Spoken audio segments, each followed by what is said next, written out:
श्रीरामचंद्रम शरणं प्रपद् श्रीरामदूतं शरणं प्रपद्।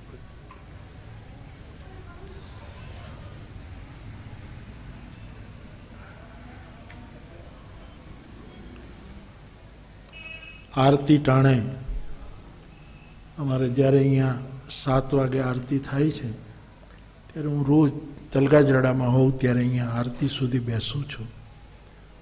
आरतीनो धूप लईने पछी हूँ जाऊँ छूं। आवो लगभग क्रम मने बहु विशेष। त्यारे हवे शुं गामडामां अमे मंदिरोमां आरती मंदिरमां करावेली करी छे त्यारे 2-5 जण आवीने कोई झालर वगाड़े, कोई घंट वगाड़े, कोई नगारू वगाड़े, आवुं बहु उमळकाथी थतुं हतुं। पछी एक समय एवो आव्यो कि पूजारीए आरती शुरू करता पहला बोलाववा पड़ता, कोई नगारू वगाड़ो आवो, कोई झालर वगाड़ो। आ एक तबक्को पण मैं जोयो छे। पछी ई पण गयो अने पछी पेलुं यंत्र द्वारा बहु मोटुं यंत्र मंदिर में शोभे नहीं, मंदिर में मंत्र शोभे, यंत्र न शोभे। एटले ई मूकवामां आवे। आखी मंदिरनी शोभा खत्म थई जाय पण एने मूकवुं पड़तुं अने ए वागे अने आरती उतरती। पण आटલું મોટું यंत्र राखवा करता पछी तो टेप रेकॉर्डर आव्या એટલે કેસેટ જ કરીને પૂજારી અંદર ભરીને ઓન કરે એટલે વાગે। અહીંયા આરતી જ્યારે થાય છે ત્યારે ટેપ કરેલી કેસેટ વાગે છે, એમાં ઝાલર, નગારું, શંખ, ઘંટ એ બધું જ આમ એ નાદ બ્રહ્મ ગમે ભલે એ રીતે। આજ મને બધા કરતાં વધારે આનંદ થયો કે માધવભાઈની વંદના આપણે જ્યારે કરતા હતા અહીંયા પાછળ આરતી થતી હતી અને એ વખતે બીજું કોઈ વાદ્ય નહોતું વાગતું, કેવલ કવિતાનો શબ્દ વાગતો હતો અને કવિતાના શબ્દ સાથે જે આરતી ઉતરે, કારણ કે શબ્દ આકાશનું છોરું છે અને તેથી આખું આકાશ એક કવિની પાછળ ઝઝૂમતું હોય છે, તોળાતું હોય છે। એટલે એક સાધુ તરીકે એક સાધુની વંદના થઈ રહી છે અને એ વખતે આવી શબ્દવાદ્યો દ્વારા આરતી ઉતરતી હતી। એ ભલે આમ મૂંગી આરતી હતી પણ આટલી બોલતી આરતી મેં આના પહેલાં ક્યાંય જોઈ નથી। એ મારે સ્વીકારવું રહ્યું, એનો મને આનંદ છે। हमारे अमरदास बापू एवं कहता हसता हसता के बगासू खाधु अने साकरनो गांगड़ो को के मोढम मूकी दीधो, एवं ये कहता। मने आ एवं ज थयुं। आम 1 महीनो जरा ताव ने बाव ने एवं बधुं रह्युं। एनुं कारण मने पूछ्युं कोईए त्यारे मैं एटलुं ज कह्युं कि हूँ पोते आराम करतो नथी अने लोको मने आराम करवा देता नथी। आ 2 कारणों भेगा थाय छे त्यारे ईश्वर एवुं ईच्छे छे कि 2 वर्षे 2 कारणों छे ने एटले 2 वर्षे आने 1 महीनानो कोई पण बहाने आराम आपो। एटले पछी तो हूँ सारो थई गयो, मारे कामे लागी गयो छुं। एक कथा धमधोकार करीने आव्यो छुं 2 कांठामां। पण ए वखते एवो निर्णय लेवायो, मैं विनंती करेली कि जूनागढ़ जेवुं स्थान अने त्यां एक बाजू पूनमनो चंद्र शरद पूनमनो निकळतो होय अने मारी भाषाना एक कविनी वंदना थती होय अने पछी दीकरीओ रास लेती होय, एवुं दृश्य तो क्यांथी लाववुं। एटले मैं विनंती करी हती के ए करी लो अने अनुकूल हशे तो पहोंचीश, पण कदाच न पहोंचूं तो पण माधवभाईनो एवो आग्रह रह्यो कि भले मोडुं थाय पण पछी एक बात मुकाणी के तलगाजरडामां રાખીએ તો. અને આમ તલગાજરડું મહેતાનું જ ગામ છે, નરસિંહ મહેતાનું ગામ જુનાગઢ. તો એ જ નાગર પરંપરામાં આવેલા જીવણદાસ મહેતા, કોંજળીના નાગર, અને એ અહીંયા આવીને ધ્યાન સ્વામી બાપા પાસે દીક્ષિત થયા. પછી એ સાધુએ, વિરક્ત સાધુએ કહ્યું કે તમે ગૃહસ્થ થાવ. અને જીવણદાસ મહેતા નાગર એ ગૃહસ્થ થયા, અને એમાંથી અમે બધા. એટલે મૂળ તો આ મહેતાનું જ ગામ છે, અને મહેતાના ગામમાં અપાતો, મોટે ભાગે અપાતો એવાડ, એમાં આપણે આમ ક્યારેક ક્યારેક પરિવર્તન પણ વ્યવહારું રહેવું જોઈએ, પણ મોટે ભાગે ત્યાં અપાતો એવોર્ડ એ આજે અહીંયા અપાય છે. એ મારા માટે બગાસું ખાતા મોઢામાં સાકરનો ગાંગડો આવી ગયો. એટલી મીઠાશ માટે મને આનંદ છે.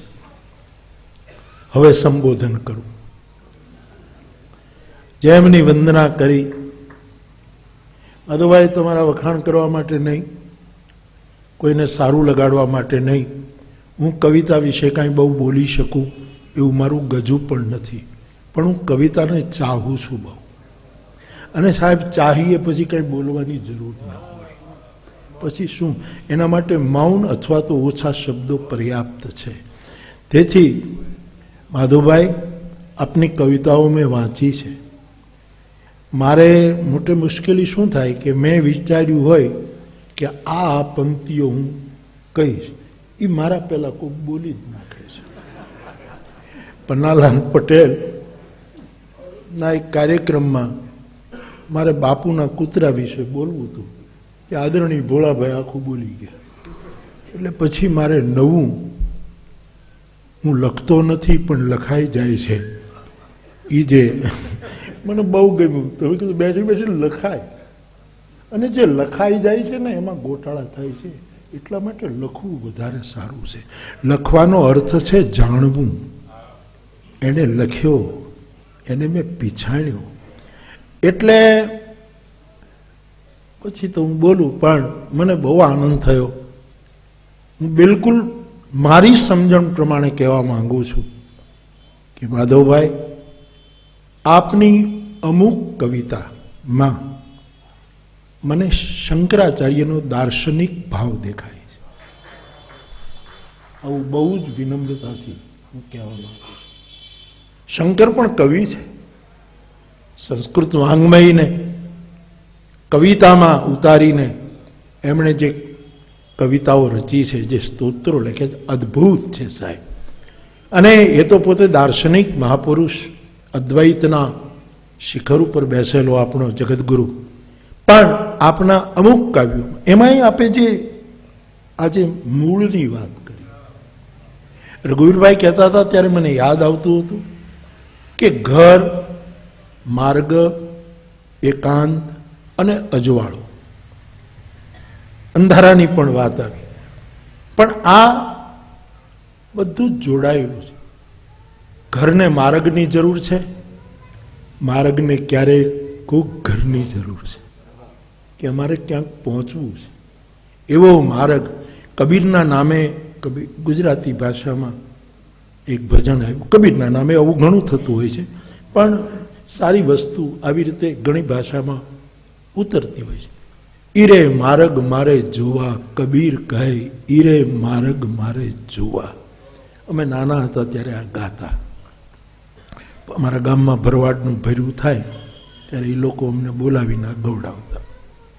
ઘરની સાથે માર્ગનો નાતો છે. આ માર્ગ તો આખરે આપણા ઘરે પહોંચવા માટે જ છે ને બધા.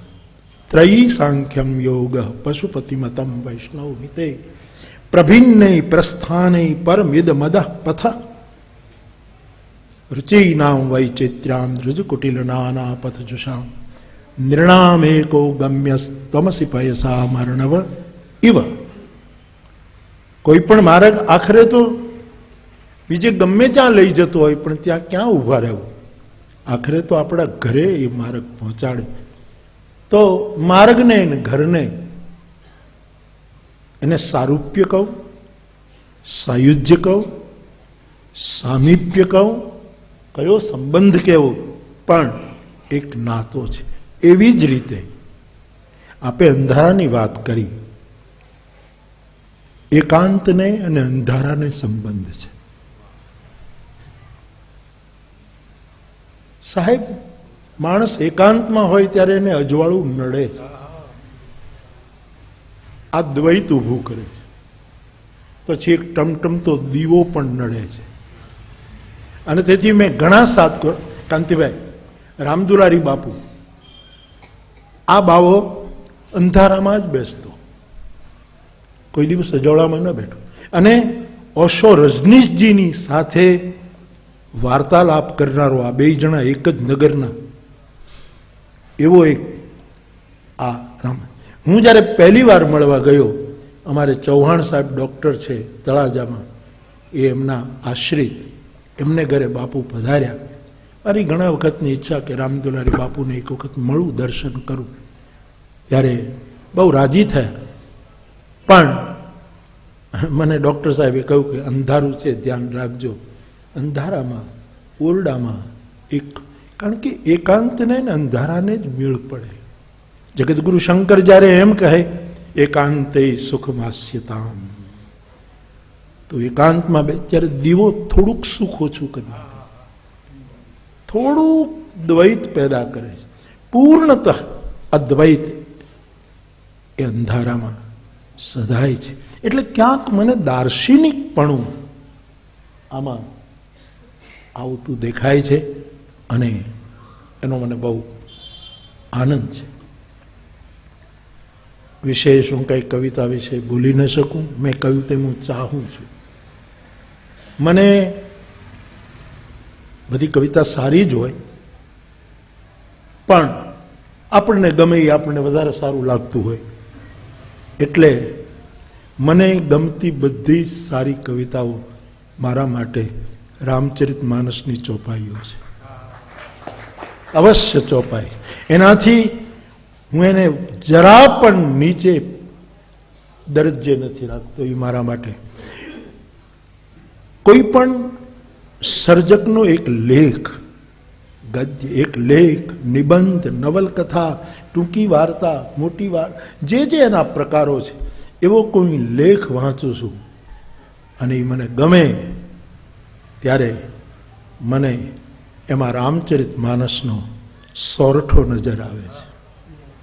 અને કોઈ પણ કવિનું વિવેચન, લાબુ દાદા બેઠા છે અહીંયા, સુરેશભાઈને સ્મરું. સુરેશભાઈ એવું કહેતા, એ નાનો હતો ત્યારે મારા બાપા મને મારતા, હવે એ કામ વિવેચકોએ ઉપાડ્યું છે, એવું સુરેશભાઈ કહેતા. વિવેચકપણું કોઈનું, જ્યારે વિવેચન જેટલું આપણને સમજાય એટલું, એ જ્યારે મને સારું લાગે ત્યારે મને એમ લાગે છે કે કેટલી વસ્તુનું દોહન કરીને આ વિવેચન થયું છે. એ મારા માટે રામચરિત માનસનો દોહો છે. એ મારા માટે દોહો છે. અને ભજનથી ભીના ગીતો આજે આવે, ભજનથી ભીના ભીના સાક્ષાત્કારની થોડી ઘણી પળો અનુભવીને આવતું પળો, સોડમ, એ જ્યારે હું જોઉં ત્યારે મને તુલસીના છંદો યાદ આવતા હોય છે. તુલસીનો છંદ પકડાતો હોય છે. એટલે મારા માટે આવો કાર્યક્રમ એ રામચરિત માનસની વંદના છે, એનું પૂજન છે, કોઈને કોઈ રૂપે એની પરિક્રમા છે. તો બાપ એક કવિ ગીત લખે, ગઝલ લખે, જે કંઈ લખે કવિ, જે એની રીત હોય, પણ કવિતા એ નારી જાતિ છે. ગઝલ પણ નારી જાતિ છે. કાવ્ય કેવું એ આખી જાતિ ફરે છે. પણ જ્યારે કવિતાની, ગીતમાં થોડીક જાતિ ફરે, પણ કવિતા તો નારી જાતિ છે. તેથી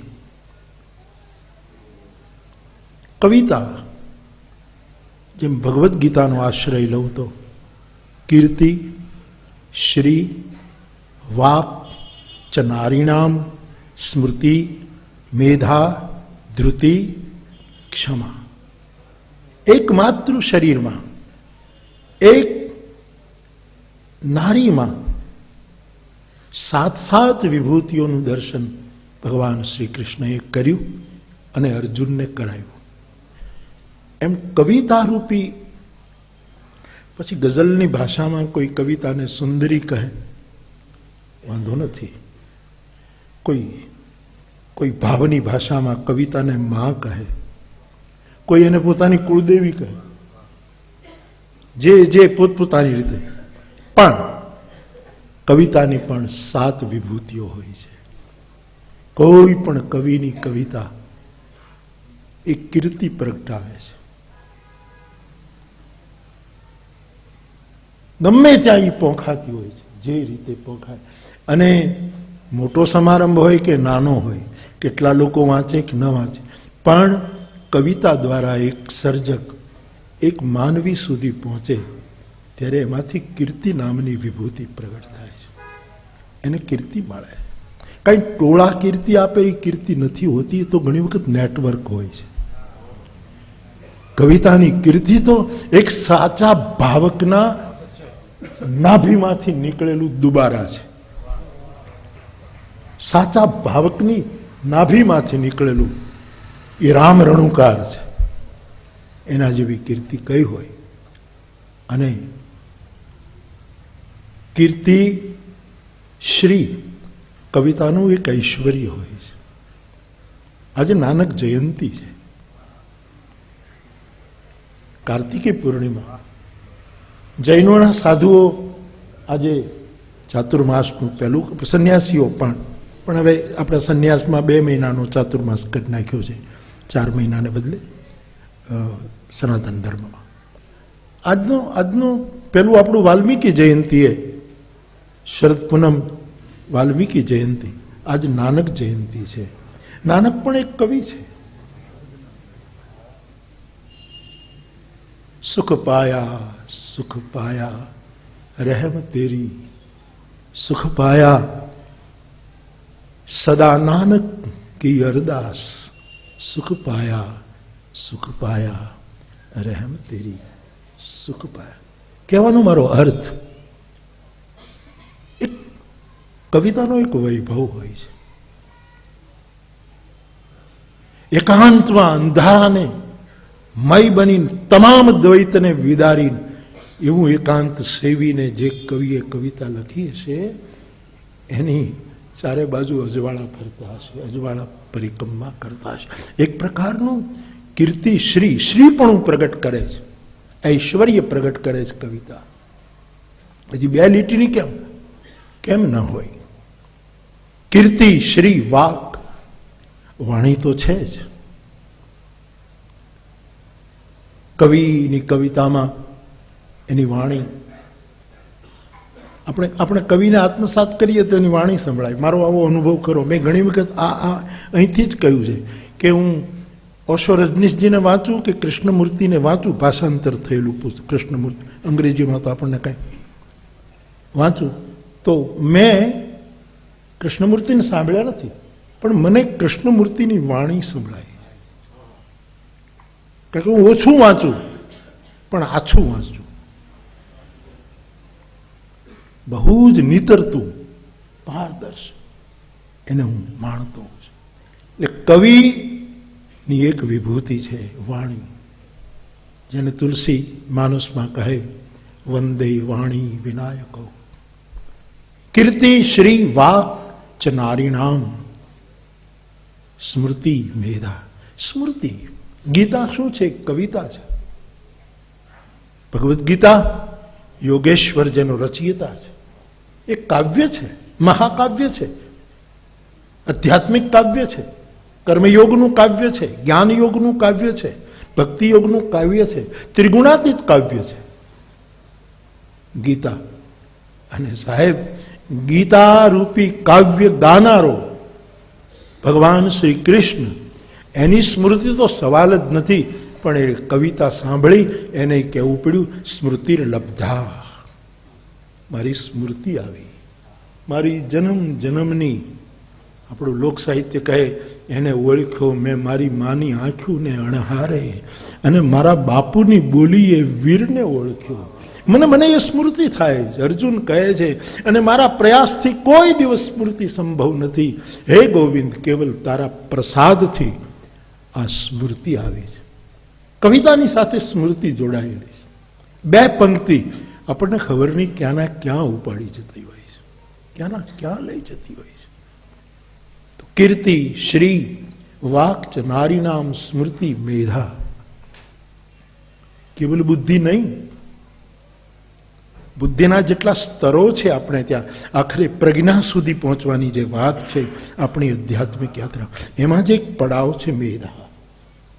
કવિ પાસે કેવલ બુદ્ધિ નથી હોતી, બુદ્ધિ તો ઘણા પાસે છે સાહેબ, ક્યાં કવિતા ઉતરે છે. પણ કવિ પાસે એક પડાવ છે બુદ્ધિનો, એક મુકામ છે, ત્યાં બેસીને લખે છે, એટલે વિભૂતિ તરીકે મેધા આવે છે. કીર્તિ શ્રી વાક ચ નારીણામ સ્મૃતિ મેધા ધૃતિ. ધૃતિ એટલે ધૈર્ય. ઉતાવળો માણસ કવિતા ન લખી શકે. એને ધૈર્ય કંથા ઉપનિષદકારોએ કહ્યું, એને ધીરજની ગોદડી ઓઢીને બેસવું પડે. ધૈર્ય કંથા, ધીરજ વગર ન થાય. ધૈર્ય એની વિભૂતિ છે. અને ક્યારેક સળંગ ઉતરે. કવિવર ટાગોરને પણ ઘણી વખત એવું થયું કે ક્યારેક એક ગીત ઉતરે પછી એને પૂરું કરતા ઘણો સમય લાગે, એને વાર લાગે. તો કવિની ધીરજ, એ ધૈર્ય રાખીને જ્યારે કવિતા લખતો ત્યારે એનામાં ઋષિપણું, એક તાપસપણું, એક તપસ્વીપણાના દર્શન થતા હોય. ધૃતિ, ક્ષમા. કવિ કોઈ દિવસ બદલો ન લે, બલિદાન આપે. આ બદલાવ લેવાની વૃત્તિ, આ એકાબીજાને પછાડવાની વૃત્તિ, આ મને માર્ગીનો દિવાળી અંક કાજલ ઓઝા વૈદ્ય એમાં એક ઇન્ટરવ્યૂ કર્યો અને મને પૂછ્યું કે તમે ઘણા સાહિત્યકારોને મદદ કરો છો, આવો પ્રશ્ન. એટલે મેં કીધું તમે પૂછી લો પછી હું જવાબ આપું. મેં જવાબ આપ્યો છે, છપાયો છે, કે હું કોઈ સાહિત્યકારને મદદ નથી કરતો, મારી સમજ પ્રમાણે એની કદર કરું છું. સાહિત્યકારને કોઈ મદદ કરે એવો જન્મો નથી પૃથ્વી પર. શબ્દના ઉપાસકને કોઈ મદદ કરી શકે નહીં, કારણ કે શબ્દએ જેટલી મદદ જગતને કરી છે એટલી કોઈ કરી શકે નહીં. એવો કોઈએ ખોટો ગર્વ ન લેવો જોઈએ, એ મારી સમજ છે. અને એ છપાયું. કાજલબેને બિલકુલ મારા શબ્દો એણે છાપ્યા. પછી મને એમણે કહ્યું કે આ સાહિત્યકારોમાં અંદર એના વિશે તમારે શું કહેવું? મેં કીધું મારે કાંઈ નથી કહેવું, હું એટલું જ કહીશ, મા વિદ્વિષા વહે, બસ. આ સિવાય કંઈ નહીં. ધૃતિ, ક્ષમા પણ સર્જક ક્ષમાશીલ હોય છે. એનો પ્રહાર પણ પ્રસાદથી ભરેલો હોય છે. એ સીધો ઘા ન કરે પણ પ્રસાદ, એના મનમાં ક્યાંક દ્વેષ રમતો હોય તો કવિતા જન્મે જ નહીં, જોડકણા જન્મે. એ કમોસમી પ્રસૂતિ છે, પૂરા ગર્ભ પૂરો નથી પાક્યો એમ. એટલે ક્ષમાપણું એ એની વિભૂતિ છે. માધવભાઈ, આપે અમને વંદના કરવાની રજા આપી. નિષ્ણાત પસંદગીકારોએ નામ આપ્યું અને અમે આ રીતે આપની વંદના આ ઝાલર ટાણે કરી શક્યા. બહુ જ વિનમ્રતાથી કહીશ, આપની કવિતામાં પણ આવા ઘણા પડાવોના મેં દર્શન કર્યા છે, એનો મને આનંદ છે. અને આપણે કહ્યું તેમ કે નરસિંહ મહેતાની ચેતનાનો ક્યાંક નાનામાં નાનો અંશ મને સ્પર્શ્યો હશે અને આ બધું થયું હશે. હું મારો રાજીપો વ્યક્ત કરું છું. આમ તો હું જુનાગઢ પણ જઈ શક્યો હોત. હવે શું છે કે હવે મારે 1 વર્ષ તો આ ખબર કાઢવાનું ચાલશે. હવે કેમ છે નબળાઈ? એટલે નથી નબળાઈ, હવે શેની નબળાઈ યાર? કારણ કે મારો ખોરાક રામકથા છે, મારો આહાર. અમારે નિંબાર્કીઓ માટે ધામ ક્ષેત્ર જ્યારે પૂછાય ત્યારે જ્યારે આચાર્યો પૂછે કે તમે નિંબાર્કી પરંપરામાં તમારો આહાર કયો, ત્યારે દાળ ભાત શાક રોટલી ન કહેવાય, ઓળોનો રોટલો ન કહેવાય, ત્યારે એમ કહેવાય હરિનામ આહાર. આ શબ્દ અમારે કહેવો પડે. ધર્મશાળા તો મથુરા, દેવી તો રૂકમિણી, ઈષ્ટ તો કૃષ્ણ, વેદ તો સામવેદ, ગાયત્રી તો ગોપાલ ગાયત્રી. આ બધા જે સાધુઓમાં જે ધામ ક્ષેત્ર પૂછાતા હવે કોઈ પૂછતું નથી, કારણ કે પૂછનારને ખબર નથી. એટલે એ બધી નિરાશ થઈ ગઈ છે. સાધુઓને સાવ મુક્ત કરી દીધા છે આ જમાનાએ, કે એને કોઈ તકલીફ ન પડે એવી રીતે જીવાય છે. પણ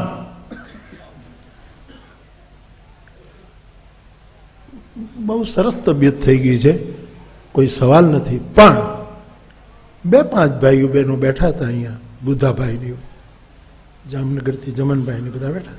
બુધાભાઈ માંગણી કરી કે અડધો કલાક ભાવનગર આવી જાઓ, મારે અમુકનું સન્માન કરવું છે. મેં કીધું હું જોઈશ.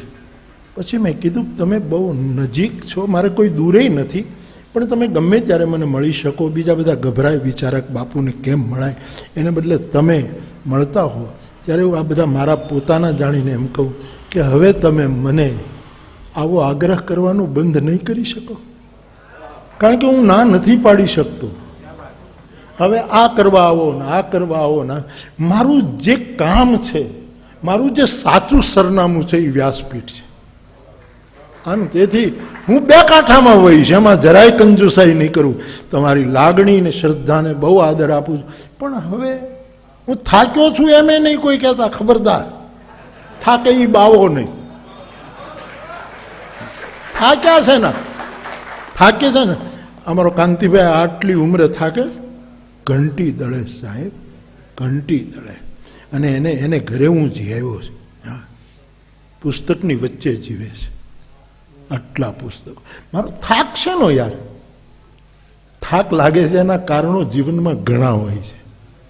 એ કારણો હટતા જાય ભગવાનના ભજનથી જ કોઈ દિવસ થાક લાગે. છતાંય શરીર છે.